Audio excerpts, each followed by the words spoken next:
for Obama. He's too good for me, though I want somebody bad like you. One good thing had come out of the past 3 weeks. I'd finally found a way to describe the sound of my diseased conscience. It was a styrofoam ice chest wedged behind the seat of an old pickup. The rougher the road, the louder it squeaked, until the noise became unbearable. My cell phone rang again as Jean-Claude was clearing away my second double espresso. This time I answered. "What the fuck do you want, Wade?" "It's not Wade. It's Tom. Wade got into a fight. He wanted me to call you. Tell him that I'm not coming." I hung up.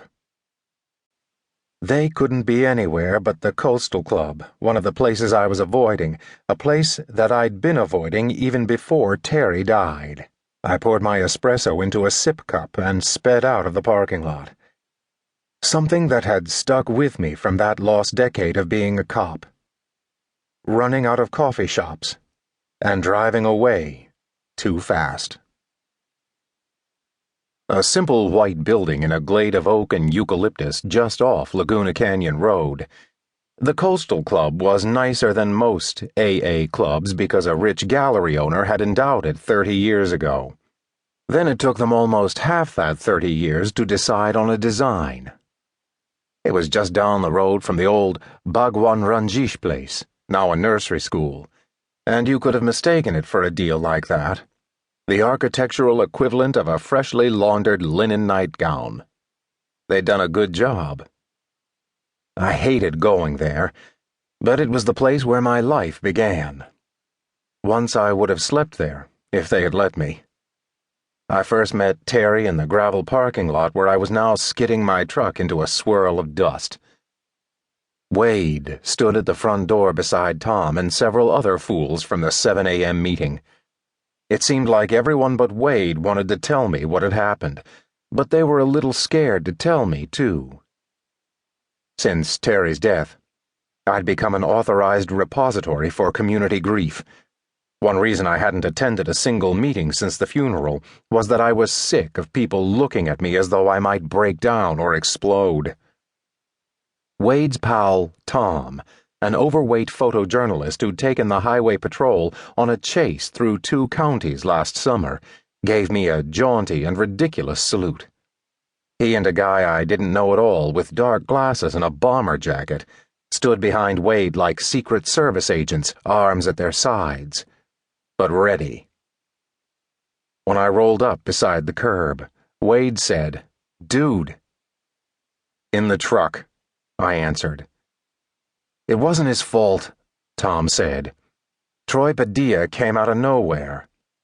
"Out of nowhere," the other guy underlined.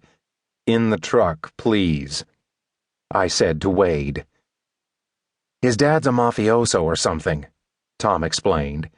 "He knows how to do that shit." In the fucking truck. When we got back to my house above Bluebird Canyon, MP, only her father calls her Mary Pat, was back from yoga training and drilling up something in the blender that I might drink if I were dying of cancer. She gave Wade a hug. They'd gone to Catholic high school together in Ranch Santa Margarita. Wade had grown up surfing and perfecting his substance abuse and brushing his blonde hair out of his eyes. MP had grown up riding horses, wishing she weren't flat-chested and steering clear of boys like Wade. "He won't talk to me," Wade said. "All the way over here he wouldn't speak." "You guys are going to have to work this out," MP said, "while I'm somewhere else." "He thinks I'm lying to him. This dude came out of nowhere to punch me, and he thinks I'm lying." I sat down on the Indian daybed that MP had found for me at a swap meet. Not as comfortable as my Eames chair, but it provided me a great view of my home. I'd taken a mid-century hillside ranch style and redone the interior as contemporary cottage. Eclectic furniture like this daybed contrasted with the white ceilings, white walls, and white plank flooring. I had used traditional materials and hadn't goobered them up with too many fixtures. Reclaimed oak beams in the ceiling were the darkest element by far. Otherwise